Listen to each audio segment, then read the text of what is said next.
Hi again, everybody. Welcome to the Bricks and Bleachers podcast. All things Chicago Cubs in under 10 minutes.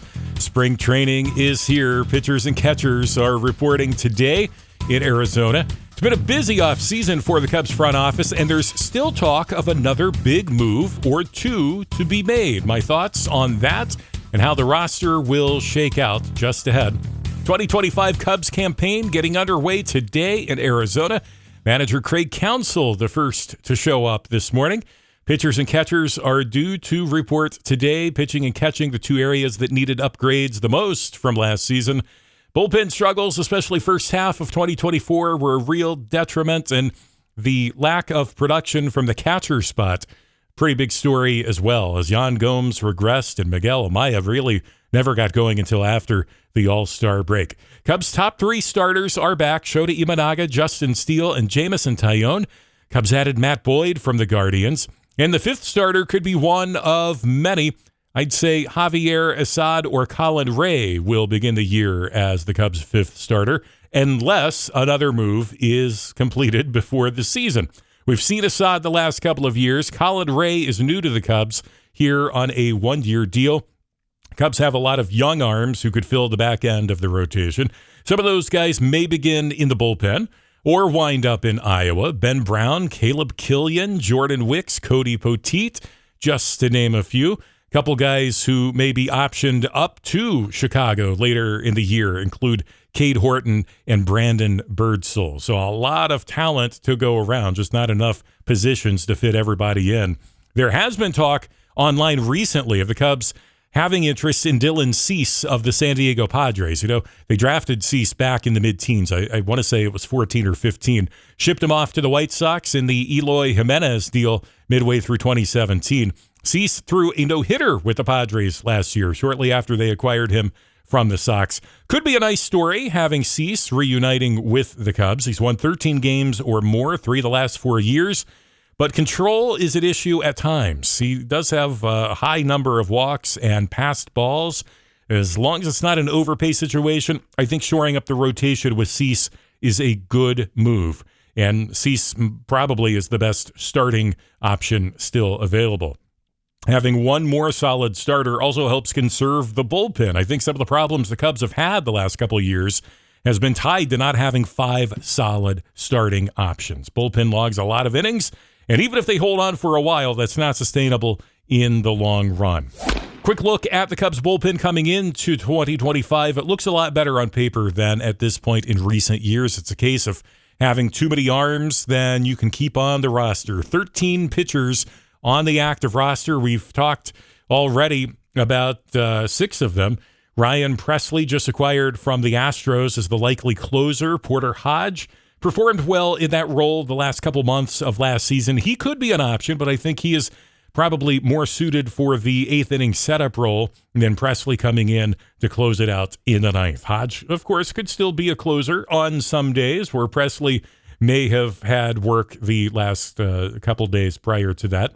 Cubs also picked up Ryan Brazier a few days ago. He was being DFA'd from the Dodgers. He performed well for them in 2024, including throughout the postseason.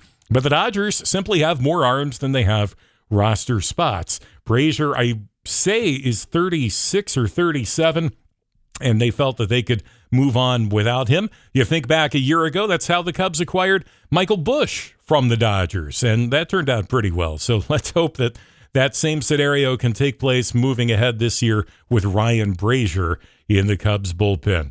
They bring him into the fold. Caleb Thielbar is inbound from the Minnesota Twins. Eli Morgan from the Guardians, plus a few familiar names like Keegan Thompson, Julian Merriweather, Tyson Miller, to name a few. I mention those guys in particular because they do not have options to the minors left on their contract. So if they are not part of the opening day roster, they will be let go before then. A lot of talk early this offseason centered around one question: will he or won't he?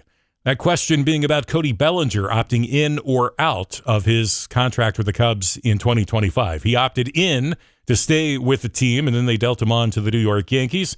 Now the offseason is wrapping up with the same question about another big name, Alex Bregman. Will he or won't he accept a deal with the Chicago Cubs? He is by far the biggest free agent still available, As we've seen many times in recent years, you've got a Scott Boras client aiming for big money and many years on a new deal and finding himself without a contract as spring training gets underway. It's been reported Cubs are willing to be creative in their contract structure.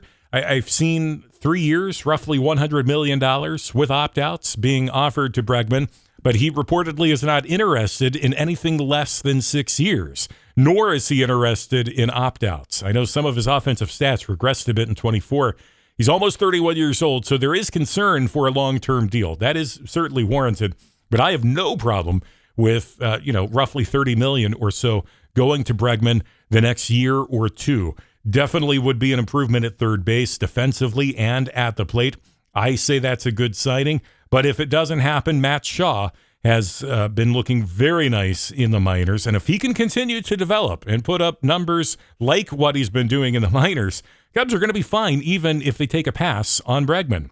Luxury tax math can be tricky, but it's believed the Cubs have roughly $25 million or so until they hit the first luxury tax threshold. So the money is there. My belief at the moment is that the Cubs hold off. They will use the additional money to make a move or two at the All-Star break. But it is nice thinking about Alex Bregman with the Cubs. We'll see how things play out. Question mark remains with Nico Hoerner. He had surgery early in the offseason. At the time, it was reported he would not be ready for opening day. More recent reports indicate that decision will still come in spring training. Maybe he will be ready. Also, plenty of chatter online that if the Cubs sign Bregman, Hoerner would subsequently be shipped off as a way of keeping the Cubs below the luxury tax threshold. I'm not in line with that thinking. Biggest move of the offseason is the addition of Kyle Tucker in from the Houston Astros. He'll take over right field duties from Cody Bellinger. Seiya Suzuki will be the Cubs DH. Tucker is a phenomenal player. He is an upgrade from Bellinger, who I am a big fan of, but there's no denying Tucker is far better than Bellinger. He's only got 1 year left on his contract. Doesn't seem that the team has made much of an effort so far to extend him. I think if he has a huge year, the fan base really takes to him. Perhaps that will help nudge the front office in the direction of getting a deal done. But at the same time, it also drives up the price. And the front office was quoted early in the offseason as saying they were avoiding long-term deals until after the new labor deal comes into play after the 26 season. Pecota projections for the year ahead are interesting. Cubs are projected to have the fourth most wins in the majors, 90 wins, and winning the National League Central. Recall 1 year ago, the Pecota projections had the Cubs at 79 wins. They finished with 83. And now we're looking at 90 wins for 2025, behind only the Dodgers at 103. Braves and Mets both projected at 92. Cubs are the only National League Central team projected with a winning record. Milwaukee, St. Louis, Pittsburgh, and Cincinnati. How Pecota has the Central looking from second to fifth. I'd bump up the Reds and the Pirates to second and third. Both teams have young talent, and the Reds also have a new manager in Terry Francona. Also interesting that no team in the American League is currently projected with more than 90 wins. That's how the Pecota projections line up right now as of February 9. So spring training gets underway today. Questions at the moment are centered around the possible signing of either Alex Bregman or Dylan Cease. Certainly could be some valuable additions to the Cubs roster. And aside from that, who makes the cut in the bullpen? More roster talk ahead in our next episode on X. You can follow us, comment anytime at Bricks Bleachers. Subscribe so you don't miss an episode on Spotify, iHeartRadio, Apple Podcasts, and more. All things Chicago Cubs in under 10 minutes. It is the Bricks and Bleachers Podcast.